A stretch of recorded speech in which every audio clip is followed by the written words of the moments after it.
Hello everyone, আশা করি সবাই খুব ভালো আছো। তো তোমাদের সকলকে স্বাগত কাকুলিস কিচেনে। চলো আজ আমি রান্না করব দারুণ স্বাদের এই রেসিপি। তো চলো দেখে নেওয়া যাক কেমনভাবে রান্না করলাম এই রেসিপি। তো এখানে আমি 150 গ্রাম চিংড়ি মাছ নিয়েছি, আর ভেন্ডি, আলু, কুমড়ো আর বেগুন কেটে নিয়েছি। কড়াইতে তেলটা গরম করে চিংড়ি মাছটা ভেজে তুলে নিলাম। চিংড়ি মাছটা কিন্তু লাল লাল করে ভেজে আমি তুলে নিয়েছি। আর ওই চিংড়ি মাছ ভাজার তেলে কিন্তু আমি 5 ফোড়ন আর শুকনো লঙ্কা ফোড়ন দিয়ে ভালো করে নাড়িয়ে চাড়িয়ে নিয়ে আর একটু পেঁয়াজ ফোড়ন দিয়ে দিয়েছি। আর ভেন্ডিগুলো আগেই ভেজে নিয়ে এলাম একটু। তারপর আমি সব কেটে রাখা সবজিগুলো দিয়ে দিলাম, ভালো করে ভাজা করে নিয়েছি। আর ঘরে থাকা এই সবজিগুলো দিয়ে কিন্তু ভালোই সুন্দর একটা তরকারি হয়ে যাবে, দারুণ স্বাদও হয় খেতে। তো এখানে আমি নুন, হলুদ আর জিরের গুঁড়ো দিয়ে দিলাম।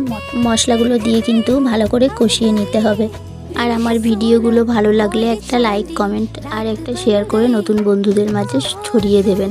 আমার চ্যানেলে আপনি যদি নতুন হয়ে থাকেন তো চ্যানেলটিতে সাবস্ক্রাইব করে দেবেন, তো ভিডিও আসার সাথে সাথে আপনার কাছে পৌঁছে যাবে। তো এখানে আমি কিন্তু পরে লঙ্কার গুঁড়ো দিয়েছিলাম। আর নামানোর আগে একটু সামান্য চিনি ছড়িয়ে দিলে গরম গরম পাঁচমিশালি সবজি রেডি। হ্যালো এভরিওয়ান, আশা করি সবাই খুব ভালো আছো। তো তোমাদের সকলকে স্বাগত কাকুলিস কিচেনে। চলো আজ আমি রান্না করব দারুণ স্বাদের এই রেসিপি। তো চলো দেখে নেওয়া যাক কেমনভাবে রান্না করলাম এই রেসিপি।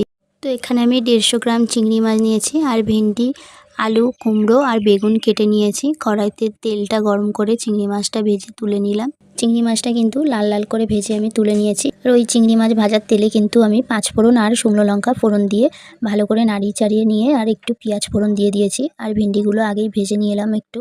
তারপর আমি সব কেটে রাখা সবজিগুলো দিয়ে দিলাম, ভালো করে ভাজা করে নিয়েছি। আর ঘরে থাকা এই সবজিগুলো দিয়ে কিন্তু ভালোই সুন্দর একটা তরকারি হয়ে যাবে, দারুণ স্বাদও হয় খেতে। তো এখানে আমি নুন, হলুদ আর জিরের গুঁড়ো দিয়ে দিলাম। মশলাগুলো দিয়ে কিন্তু ভালো করে কষিয়ে নিতে হবে।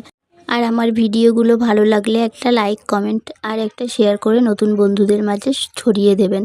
আর আমার চ্যানেলে আপনি যদি নতুন হয়ে থাকেন তো চ্যানেলটিতে সাবস্ক্রাইব করে দেবেন, তো ভিডিও আসার সাথে সাথে আপনার কাছে পৌঁছে যাবে। তো এখানে আমি কিন্তু পরে লঙ্কার গুঁড়ো দিয়েছিলাম।